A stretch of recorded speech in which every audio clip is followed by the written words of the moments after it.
कि हम लोग तो बुलेट ट्रेन का बात करते हैं और जैसे कि ब्यौरा दिया है मंत्री जी ने, एक्सप्रेस ट्रेन एवरेज 50 किलोमीटर प्रति घंटा चल रहा है, तो उसको जबकि मैक्सिमम स्पीड ज्यादातर ट्रेनों का, एक्सप्रेस ट्रेन का 110 kmph होता है और शताब्दी राजधानी वगैरह का 130 kmph होता है। तो भले ही कुछ एरिया में कंजेशन हो जहां पे ट्रेन का एवरेज स्पीड में दिक्कत आ रहा हो, लेकिन और जगह तो एवरेज स्पीड वैसे भी बढ़ाया जा सकता है। और इसके बाद बुलेट ट्रेन में जो लाखों करोड़ों खर्चा हो रहा है, उसके बदले में हम लोग अगर करीब 3 लाख करोड़ करीब खर्चा करेंगे तो पूरा भारत का जितना रेलवे लाइन है सारे 160 kmph में हम लोग अचीव कर सकते हैं। तो क्या इसके दिशा में मंत्री जी कुछ सोचे हैं क्या? धन्यवाद। मैडम, सबसे पहले जैसे मैंने कहा कि देश की पूरी ट्रेन में चलने वाली एवरेज स्पीड चलाने के लिए, बढ़ाने के लिए हमने उसके काम के लिए शुरुआत की। इसलिए मोबिलिटी डायरेक्टरेट का भी गठन इस बजट की घोषणा के बाद फौरन कर दिया गया है। इसलिए पूरी एवरेज स्पीड ट्रेन की कैसे बढ़े उसके लिए हम काम करें। एवरेज स्पीड बनाने के लिए खास करके आमतौर पर मोटी मोटे 2 बातों की जरूरत है। एक तो ट्रैक अलग डालने पड़ेंगे और साथ साथ में हमारी जो रोलिंग स्टॉक है वो भी अलग तरह से लाना होगा। इसीलिए दोनों पे काम करने की शुरुआत की है। हमने इंटरनल जो बात की है तो रोलिंग स्टॉक के लोगों को अभी हमने कहा है कि सिर्फ 100 और 150 नहीं, उससे भी ज्यादा स्पीड का रोलिंग स्टॉक का प्लानिंग अब से कीजिए। शायद उस आइडियल स्पीड तक नहीं जाएंगे, लेकिन ये ना हो कि रोलिंग स्टॉक अभी में कमी आई क्योंकि हमने ट्रैक अच्छा बना लिया कि रोलिंग स्टॉक ठीक तरह से नहीं है। वो दोनों को साथ में करना होगा। साथ में सिग्नलिंग, वो भी एक बहुत आवश्यक चीज है जिसके कारण भी ये बात बढ़ेगी। कई चीजों के ऊपर हमने देखा है कि जो पुरानी हमारी ट्रैक्स बने हुए उसमें हमारे ग्रेडियंट की वजह से स्पीड नहीं बढ़ पाती।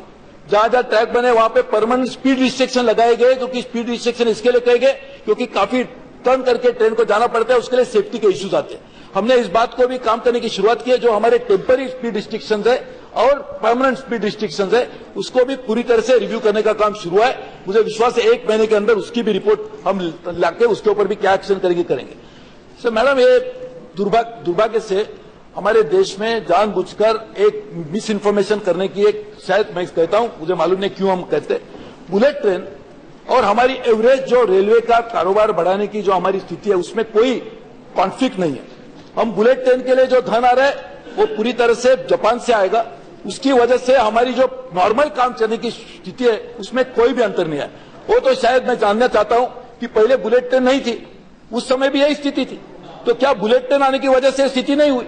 और ना बुलेट ट्रेन आने से यदि जो लाभ होगा, क्योंकि वो जो टेक्नोलॉजी आएगी, जो हमें पता चलेगा कि जो इंटीग्रेटेड सिग्नलिंग बुलेट ट्रेन का, सर मैडम, जो बुलेट ट्रेन तो इसका नाम है, जो हाई स्पीड रेलवे है जो पूरे विश्व में चलती है, उसकी वजह से उसमें पूरा इंटीग्रेशन सिग्नलिंग, रोलिंग स्टॉक और ट्रैक का होता है। वो इंटीग्रेशन करने की आवश्यकता है, उससे स्पीड बढ़ेगी, लेकिन वो बढ़ाने के लिए कहीं ना कहीं तो टेक्नोलॉजी लानी होगी। ये हमारे देश के पास आज नहीं है। इसीलिए हमने कोशिश की है कि पूरी तरह से जो पब्लिक का पैसा हमारे जो बजट से जाता है वो पैसा पूरी तरह से आम आदमी की सुविधाएं बढ़ाने के लिए, आम आदमी की स्पीड बढ़ाने के लिए, जिसमें हमने अभी अंत्योदय एक्सप्रेस भी लगा रहे, तेजस जैसी ट्रेन जो काफी तेजी से चलेगी, 130 से भी ज्यादा स्पीड के ऊपर चलेगी, हम उसको 6 महीने के अंदर लॉन्च भी करेंगे, उसका प्रोडक्ट भी बन रहा है। यानी सभी चीजों के ऊपर हम ध्यान दे रहे।